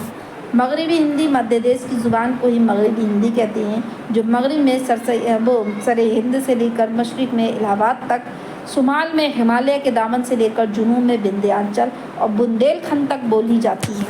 कौन सी? मगरबी हिंदी। अब मगरबी हिंदी की बोलियों के बारे में पढ़ेंगे। ग्रेडसन के मुताबिक मगरबी हिंदी की 5 बोलियाँ हैं और इम्पोर्टेंट है कि किसके मुताबिक मगरबी हिंदी की 5 बोलियाँ हैं, तो ग्रेडसन याद रख लेना।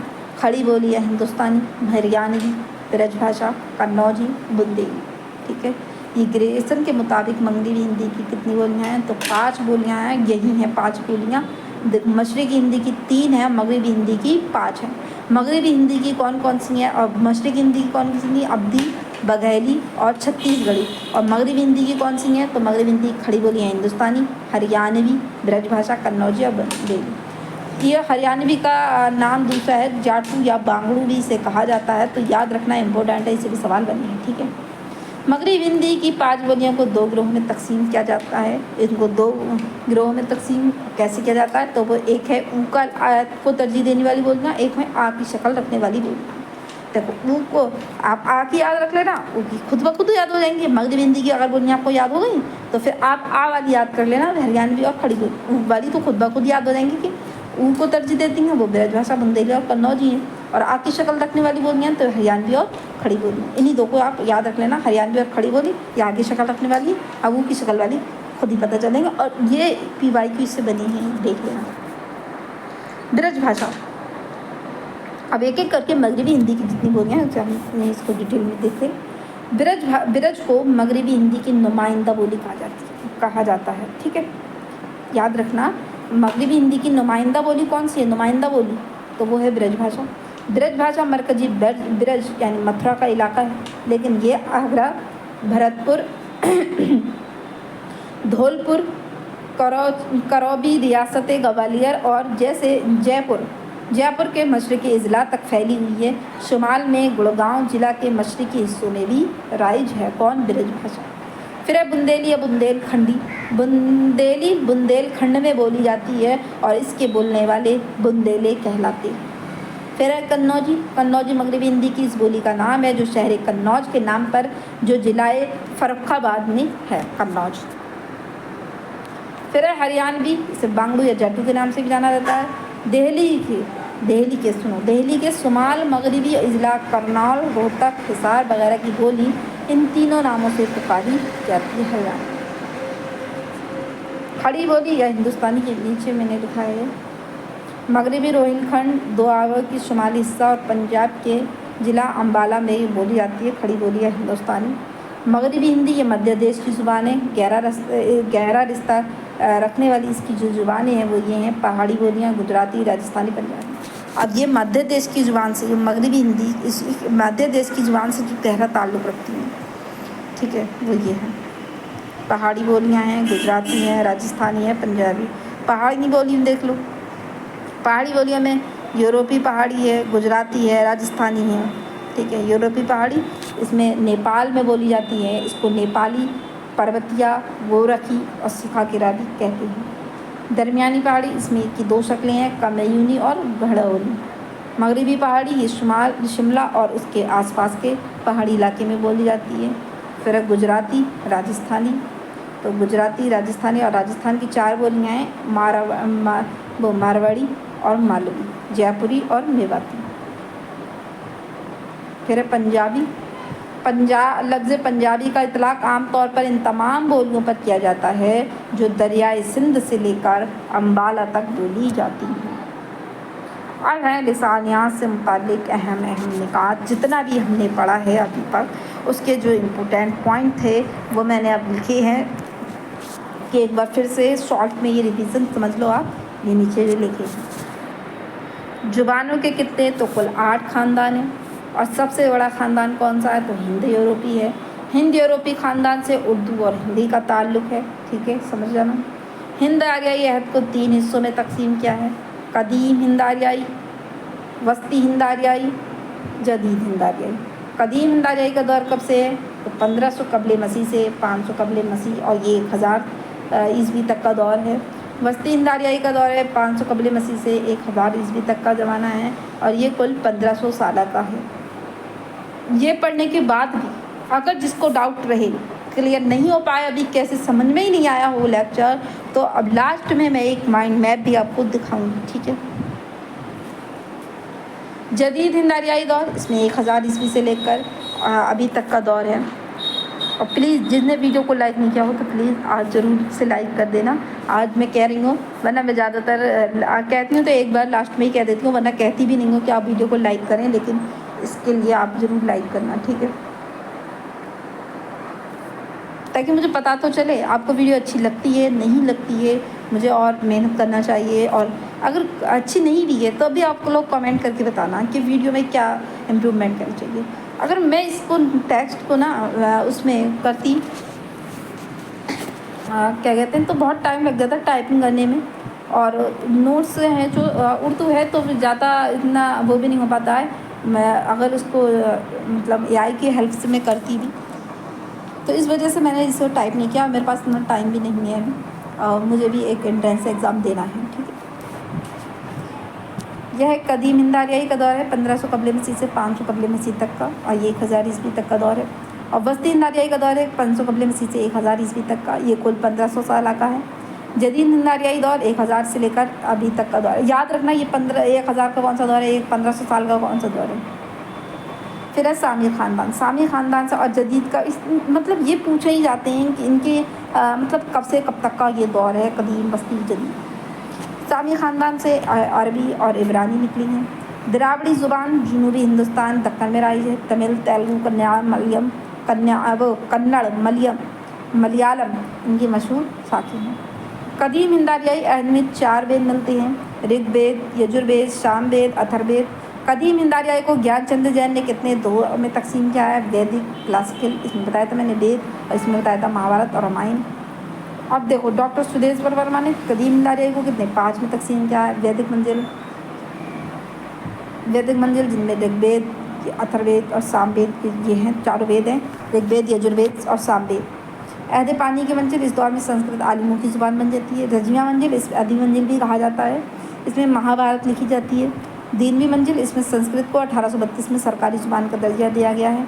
फिर टकसाली मंजिल, इस दौर में संस्कृत जो है वो उसूल और कवायदों की वजह से महदूद होकर रह गई। फिर आर्याओं की आमद सबसे पहले जो है वो वैदिक संस्कृत के नमूने मिलते हैं। किसके नमूने मिलते हैं, इससे भी शायद सवाल बना है, जो भी मैंने ये लिखे पॉइंट्स। तारीख ज़ुबान उर्दू में नसीरुद्दीन अहमद खान का मानना है कि आर्याओं का वतन एशिया में तलाश करना चाहिए। तो ये भी मैंने शायद ये मैंने क्वेश्चन से देख के ही लिखे हैं, तो 3 पॉइंट। वस्ती हिंदारियाई में 3 दौर हैं, पाली, प्राकृत और अपभ्रंश। पाली जो है वो बौद्ध मज़हब की ज़ुबान थी। जॉर्ज ग्रेसन ने हिंदुस्तानी ज़ुबानों का अजाइबघर कहा है। ठीक है। माहिरीन लिसानियात ने हिंदुस्तान में हिंद आर्याई ज़ुबानों के इर्तिका को 3 अदवार में तकसीम किया है। हिंद आर्याई ज़ुबानों के इर्तिका को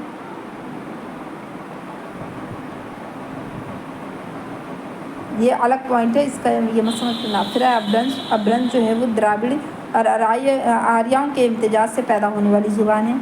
मशरिक में था कोस्टम ग्रुप, औस्था, फारसी और संस्कृत इसकी ज़ुबानें हैं। मगरिब में कनेटम, यूनानी, लातीनी और जर्मनी। फिर है खड़ी बोली के औसाफ। तो शुमाली हिंदुस्तान में जिन इलाकों में अरसाए दराज से उर्दू ज़ुबान राइज थी, इन्हीं इलाकों में तारीख़ के एक मखसूस दौर में देवनागरी रस्मुल ख़त में लिखे जाने वाली ज़माने खला की हिंदी, जैसे नागरी हिंदी कहते हैं, का इर्तिका अमल में आया। उर्दू में महज एक इकलौती तबके की ज़ुबान बनकर रह गई। उर्दू महज है जो एक इकलौते तबके की ज़ुबान जो है बनकर रह गई। 1947 में मुल्क की तकसीम में उर्दू के वजूद पर ही सवालिया निशान लगा दिया। उर्दू की बुनियाद बिलाशुबा खड़ी बोली पर कायम है। किस पर है? खड़ी बोली पर। इस ज़ुबान का बाकायदा आगाज़ जो है वो दिल्ली और मगरबी उत्तर प्रदेश यानी मगरबी यूपी में हुआ। खड़ी बोली इलाकाई एतबार से मगरबी यूपी की बोली है। उर्दू बशमूल दिल्ली उन्हीं इलाकों में 12वीं सदी के अवाखिर में मगरबी मारी से वजूद में आई। ये देखो, इससे सवाल तो नहीं आएंगे लेकिन आपको समझ में आ जाएगा अच्छे से। दिल्ली पर 1193 में मुसलमानों का सियासी तसल्लुत कायम हुआ था। बाद वजूहात की बिना पर खड़ी बोली को तकबीयत हासिल हुई और इसका चलन न सिर्फ दिल्ली के गली कूचों, बाज़ारों, मेले ठेलों पर अवामी सतह पर हुआ, बल्कि धीरे धीरे ये मुल्क के दूसरे हिस्सों में भी राइज हो गई। ये मैं समझ रहा है, इससे क्वेश्चन यार नीचे जो रहेगा उससे क्वेश्चन आते हैं। ठीक है। खड़ी बोली के निखार का ये ज़माना उर्दू का इब्तदाई ज़माना है। खड़ी बोली के इसलिए और निखरे हुए रूप को या इसलूब को हिंदी, हिंदवी और रेख्ता कहा गया और इसको बाद में ज़ुबान उर्दू मोहल्ला, ज़ुबान उर्दू और बिला आखिर उर्दू के नाम से मौसूम किया गया। बोली का दायरा असर रसूख एक छोटे से इलाके तक महदूद होता है। उर्दू जो एक तरक्की याफ्ता और मयारी ज़ुबान है, इस कुंबे में यही खड़ी बोली और यही इसी की बुनियाद और असल और असास है। उर्दू खड़ी बोली की ही कोख से पैदा हुई और बाद में इस पर नवाए दिल्ली की दूसरी बोलियों के असरात पड़े। खड़ी बोली को उर्दू के साथ माँ और बेटी का रिश्ता है। किसका? खड़ी बोली का उर्दू के साथ माँ और बेटी का रिश्ता है। और खड़ी बोली शोरचीनी अपभ्रंश से पैदा हुई है। ठीक है, क्लियर हो गया हो? शोरचीनी से अपभ्रंश से ही पैदा हुई है। इस रिश्ते की वजह से उर्दू एक हिंद आर्याई ज़ुबान करार पाई। खड़ी बोली का बराह रास्त ताल्लुक़ शोरचीनी अपभ्रंश या मगरबी अपभ्रंश से है, जो बस्ती हिंद आर्याई 500 कबल मसीह से 1000 ईस्वी की आखिरी यादगार है। ये उर्दू का जो इब्तदाई ज़माना जिसमें दिया गया है ना, इसी का ही है ये। लेकिन उस पर मैंने जो हेडिंग है वो लिखा है उर्दू खड़ी बोली, लेकिन उर्दू खड़ी बोली का जो असास है वो नीचे है। ठीक है। खड़ी बोली का नया और निखरा हुआ रूप हिंदी और हिंदवी कलाया, जो हमारी आज की उर्दू की कदीम नाम है। शोरचीनी अपभ्रंश से पैदा होने वाली दीगर बोलियाँ हरियाणवी हैं। शोरचीनी अपभ्रंश से पैदा होने कौन सी बोलियाँ? हरियाणी, ब्रजभाषा, बुंदेली और कन्नौजी, जो अपने इलाके में राइज हुई। मगरबी हिंदी किसी मखसूस ज़ुबान का नाम नहीं है, बल्कि इन्हीं 5 बोलियों के मजमूए का नाम है। पंजाबी और गुजराती ज़ुबानों का ताल्लुक भी शोरचीनी अपभ्रंश से है। ये ज़ुबानें भी 1000 ईस्वी के बाद शोरचीनी अपभ्रंश की कोख से पैदा हुई हैं।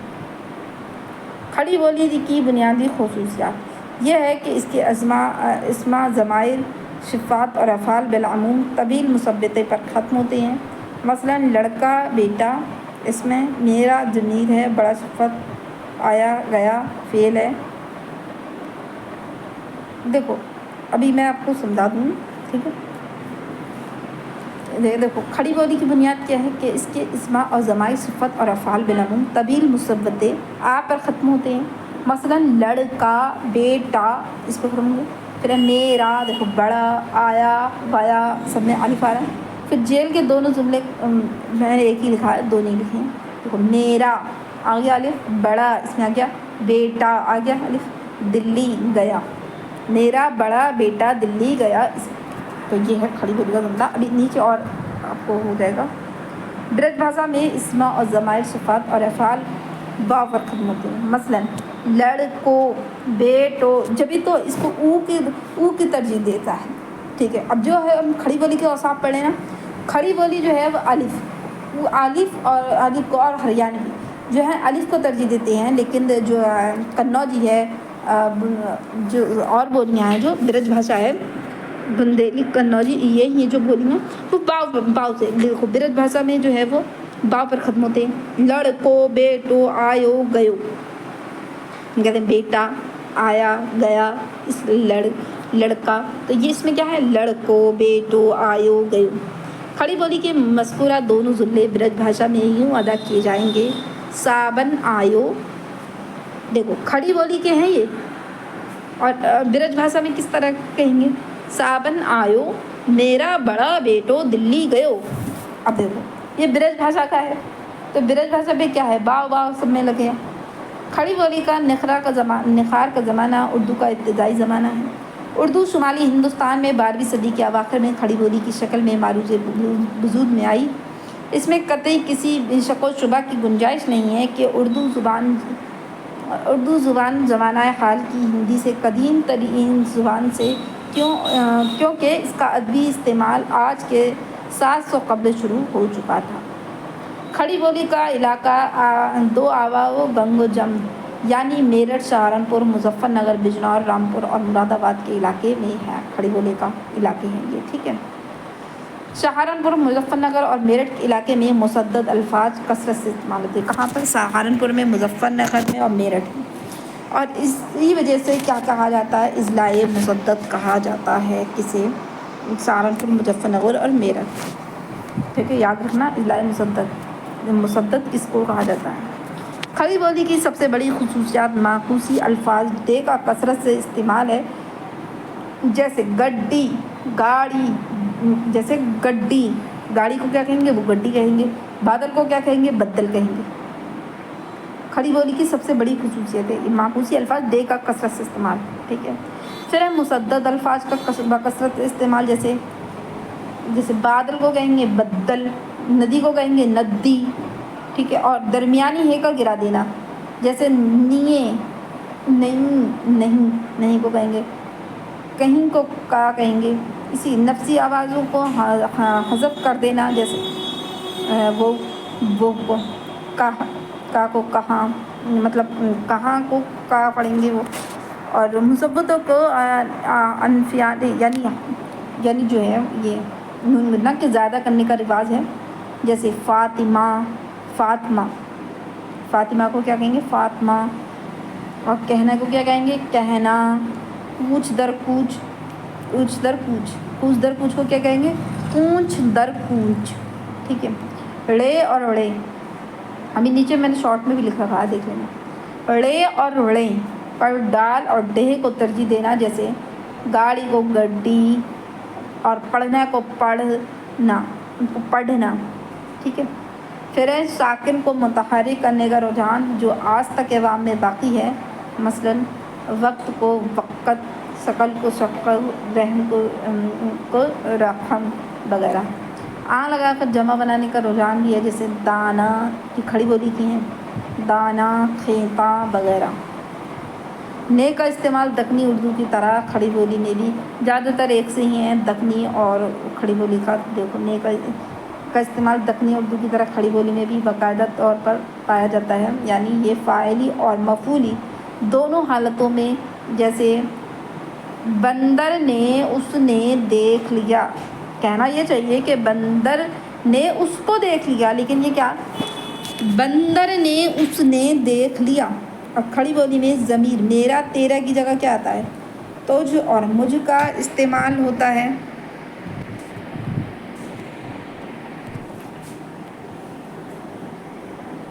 ठीक है, तुझ और मुझ का इस्तेमाल होता है।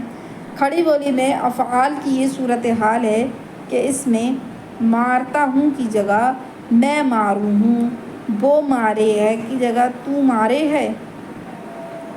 और नोट है इसमें, ये देखो मैंने जो नीचे लिखा गया है ये है, इसका पूरा खुलासा समझ लो कि ने और डाल मुसद्दत आ का ज़्यादा रिवाज है, यानी ने का भी ज़्यादा यूज़ होगा, डे का भी और मुसद्दत का भी और आ का भी, नून गुन्ना हुआ। और हे को गिरा जो है वो गिरा दी जाती है, साकिन को मुतहर्रिक किया जाता है। ठीक है, और आ लगाकर जमा बनाई जाती है। ड़े और ड़े पर डाल और डे को तरजीह दी जाती है। ये एग्जाम्पल भी लिखिए। फिर है उर्दू के बारे में मुख्तलिफ नज़रियात। उर्दू की पैदाइश से मुतालिक अहम नज़रिए हैं वो ये हैं। उर्दू दक्कन में पैदा हुई, नसीरुद्दीन हाशमी का कौल है। उर्दू पंजाब में पैदा हुई, यह हाफिज़ महमूद शिरानी का कौल है। उर्दू नवाए दिल्ली की बोलियों से निकली, ये मसूद हुसैन खां का कौल है। देखो दक्कन में पैदा हुई, इसके हमने पढ़ा था, दक्कन में उर्दू, नसीरुद्दीन हाशमी, ये इनकी किताब है, इनका किताब का भी नाम है। ठीक है, उर्दू पंजाब में पैदा हुई, हाफिज़ महमूद शिरानी, इनकी किताब का नाम है पंजाब में उर्दू। उर्दू नवाए दिल्ली की बोलियों से निकली है, किसका स्टेटमेंट है, मसूद हुसैन खान का स्टेटमेंट है। ये इनकी किताब कौन सी है, मुक़द्दमा तारीख़ ज़ुबान उर्दू। फिर है उर्दू हरियाणवी से निकली है, इनकी किताब है मुहीद्दीन कादरी ज़ोर। उर्दू का हेवला वादी सिंध में तैयार हुआ, यह है सैयद सुलेमान नदवी का कौल। और इन्होंने ये कहा है, सैयद सुलेमान नदवी ने नक़ूश सुलेमानी में, जितनी किताबों का नाम बता रही हूँ ये इसी में ही उसी से लिए गए, उसी के स्टेटमेंट है ये, और ये इम्पोर्टेंट है, पूछी जाती है। उर्दू की जन्मभूमि उड़ीसा, तो ये डॉक्टर बुखारी सुहेल का है। उर्दू ब्रज भाषा से निकली है, मोहम्मद हुसैन आज़ाद, ये आब हयात का कौल है। उर्दू मगधी से निकली है, ये अख्तर और यानवी का कौल है। उर्दू दिल्ली की ज़ुबान है, सर सैयद अहमद खान का कौल है। उर्दू खड़ी बोली से निकली, ये शौकत सब्ज़बारी का कौल है। ठीक है, ये जो इम्पोर्टेंट लिखा है ये मैं समझना यही ज़्यादा इम्पोर्टेंट है, बाकी सारे इम्पोर्टेंट हैं, लेकिन इस पर इम्पोर्टेंट ज़्यादा इसीलिए लगाया गया है, मैंने पहले ही बताया था, ये इस पर खाली यही वाले इन दोनों पे मैंने इम्पोर्टेंट, क्योंकि इनको और उनको जो याद करना मुश्किल हो रहा था मैंने उस पर इम्पोर्टेंट लगा दिया। भाई जो हाईलाइट करोगे वो सारा इम्पोर्टेंट है। ठीक है, ये याद नहीं हो रहा था, जैसे हरियाणवी वाला तो मुहीद्दीन कादरी ज़ोर का है, और जन्मभूमि उड़ीसा ये किसने कहा था, तो डॉक्टर सुहेल बुखारी ने कहा था। मगधी से निकली है तो ये किसने कहा था, तो अख्तर और यानवी ने कहा था। खड़ी बोली से है इसका ताल्लुक़, तो ये शौकत सब्ज़बारी ने कहा था। अब ये डिटेल में दिया गया है कि मोहम्मद हुसैन आज़ाद, इनकी पैदाइश भी दी, इस पर भी लिखी है मैंने कि 1830 में इनकी पैदाइश हुई थी, 1910 में इनका इंतकाल हुआ था है। और इन्होंने ये लिखा था कि इतनी बात हर शख्स जानता है कि हमारी उर्दू ज़ुबान ब्रज भाषा से निकली है, और ब्रज भाषा ख़ास हिंदुस्तानी ज़ुबान है। यह आब हयात का कौल है 1880 में।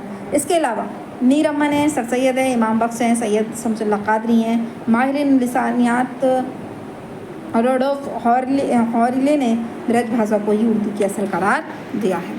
फिर हाफिज़ महमूद शिरानी, बता दिया मैंने, पंजाब में उर्दू इनकी किताब है, और 1880 में पैदाइश हुई थी, 1946 में इनकी वफ़ात हुई थी। इसके बारे में और मैं नहीं पढ़ूँगी क्योंकि ये इतना इम्पोर्टेंट नहीं है, सिर्फ यही इससे दो इम्पोर्टेंट है, तो वो मैंने तसानीफ़ लिखी है, बुक का नाम लिखा है, पैदाइश लिखी है, और ये इतना पढ़ने की ज़रूरत नहीं है, सीधे पता चल के आपको पंजाब में उर्दू है। ठीक है, अब ये पहले के नोट्स हैं, इसी वजह से मैंने लिखा है, लेकिन ये बाद में मैंने इसे नहीं पढ़ा।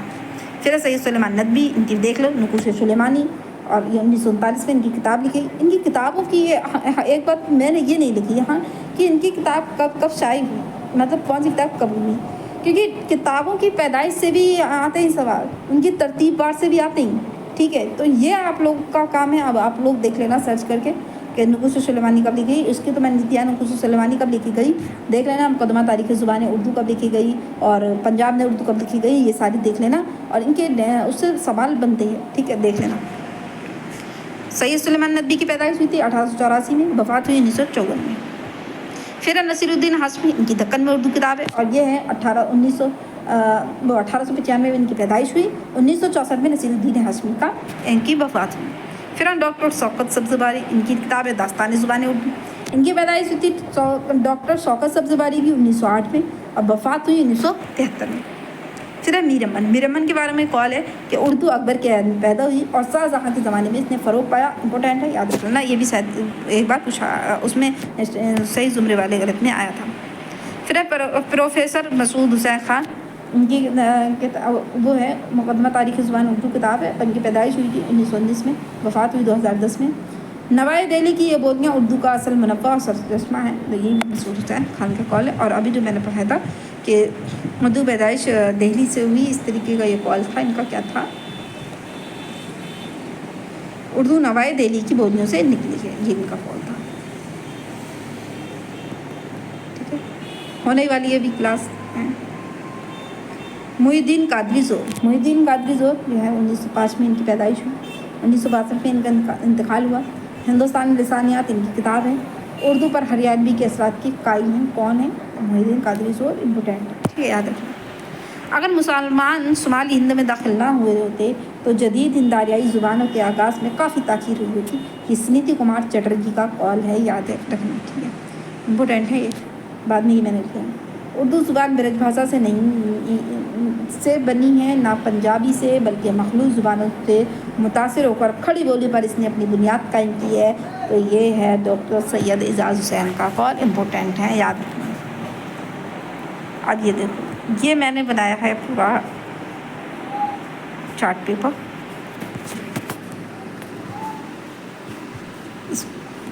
इसको आप लोग देख रहे हैं, इस तरीके से आप बना लेना। देखो, इसको मैं रोटेट तो नहीं कर सकती इसको, लेकिन देखो ऐसे देख सकते हैं। देखो, मैंने ऊपर लिखा है सौती, सरफ़ी और नहवी खुसूसियात की बुनियाद पर ज़ुबान के 8 ख़ानदान, ये लिखा हुआ है। फिर इसके ये ख़ानदानों के नाम लिखे गए हैं। फिर लिखा है ईरानी ख़ानदान और हिंद आरियाई ख़ानदान। इसी से ही निकली है हिंद यूरोपी ख़ानदान। और हिंद यूरोपी से इसको देखो 3 हिस्सों में बांटा है। देखो मैंने यहाँ पे लिखा था सामी से अरबी और इब्रानी, द्रावड़ी से तमिल, तेलुगु, कन्नड़, मलयालम, देख लेना।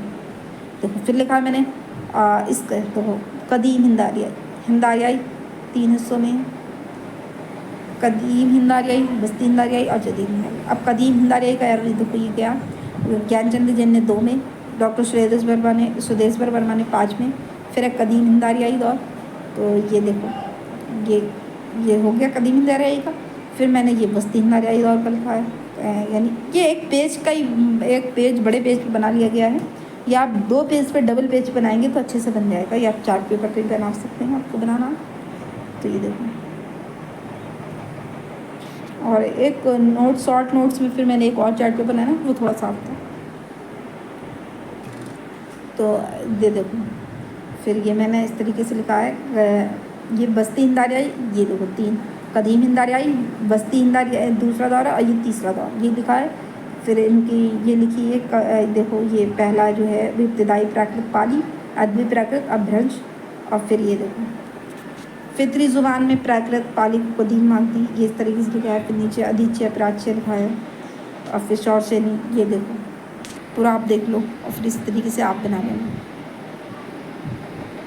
फिर देखो फिर है जदीद हिंद आरियाई दौर। जदीद हिंद आरियाई की सारी बोलियाँ दी गई हैं, शुमाल मगरबी हिंदुस्तान की ज़बानें, जनूबी हिंदुस्तान की ज़बानें। और फिर ये लास्ट में ये आप देखें, ये देखो अम्वल घुमा के देखना। मार्कंडे के जो मुताबिक है 3 जो किस्में बताई हैं, नागर, प्रचांड और उपनागर। एक जगह बची थी तो मैंने इस पर ये भी लिख दिया। और ये जो है यहाँ पे लिखा है मैंने अधिच्या, प्राच्या और मध्य देश, ये भी लिखा है। ये मैंने शायद इसकी देखो लहिंदा और सिंधिया अधिच्या से, और प्राच्या से कौन सी हैं, उड़ीसा बिहारी हैं, और मध्य देश से कौन सी है, और दोनों के दरमियान में बोली जाती है। ठीक है, तो ये था पूरा चार्ट पेपर, इससे आप लोग देखो बना लें। ठीक है, आप चाहें तो स्क्रीनशॉट ले लें, अगर आपको दिखे जूम करके तो आप ऐसे बना लें। ठीक है, आप कमेंट करके आप लोग ज़रूर बताना वीडियो कैसी लगी। ठीक है, आज की क्लास सबसे ज़्यादा लंबी है जितनी भी क्लास मैंने बनाई है। ठीक है। तो इतनी मेहनत की है, इस वजह से एक लाइक तो बनता है, तो प्लीज़ लाइक ज़रूर कीजिएगा। और जो गलतियाँ हैं देखो, तो वो आप लोग कमेंट करके बता देना, तभी तो मुझे पता चलेगा कि और अच्छे से वीडियो कैसे बनाई जा सकती है। ठीक है, और नेक्स्ट टॉपिक आप क्या चाहते हैं तो वो भी आप बता सकते हैं इस यूनिट के बाद में। ठीक है, तब तक के लिए खुदा हाफिज़।